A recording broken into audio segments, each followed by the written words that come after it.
Hey, hi guys. So in this video, I will take you through how an employee gets created in the organization. So here you can see we have two options basically at the admin side. Here you can manually create a new employee.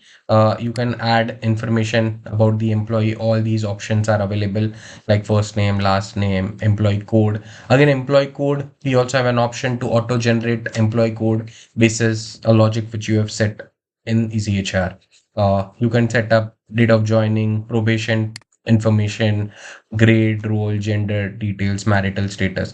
So what we've done basically, we've created two forms while creating a new employee. So the option which you're currently seeing on my screen is a detailed employee creation form, which typically has around 35 to 40 fields which somebody needs to enter while creating a new employee.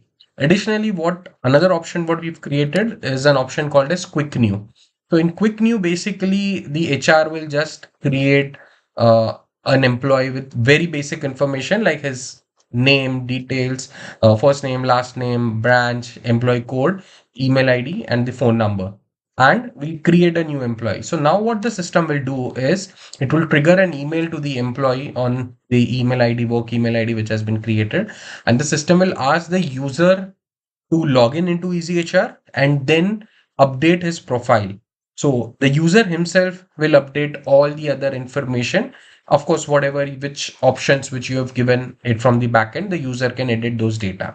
And the best part is whatever information is added by the user, we have an approval screen. So all that data will come to the manager for approval.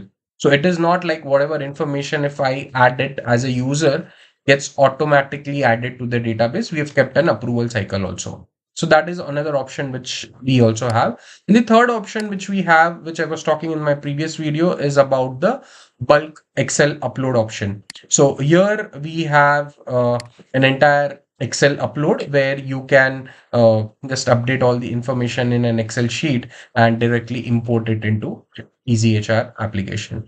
So basically, these three are the important options when you want to create a new employee in your application.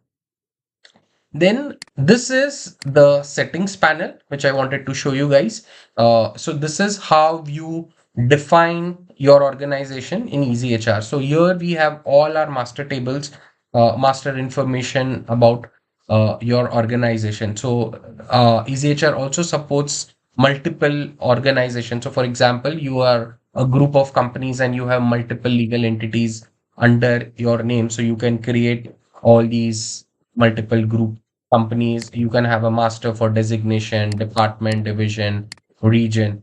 Once you sign up with us, a lot of data is pre-fed into the application. But again, yes, we have given all the edit rights. So in case you want to edit certain data, you can definitely edit that information.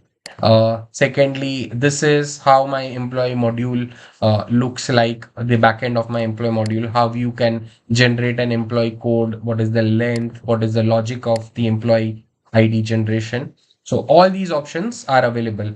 If you remember, I spoke about the approval process also. So in case whenever the employee adds certain information, it should go for approval. So here you can set up the entire approval workflow.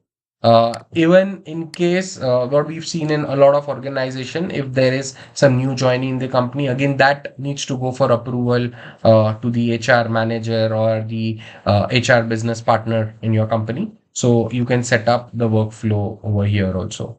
All in all, our entire module has multiple configuration options.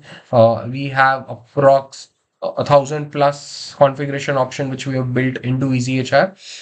Again, all these rights are only available to the uh, admin from your team. And of course, once you sign up, you get proper training on how to use EasyHR as an application. Hope this has given you a lot of clarity and information about our employee management module. I'll see you in the next video. Thank you.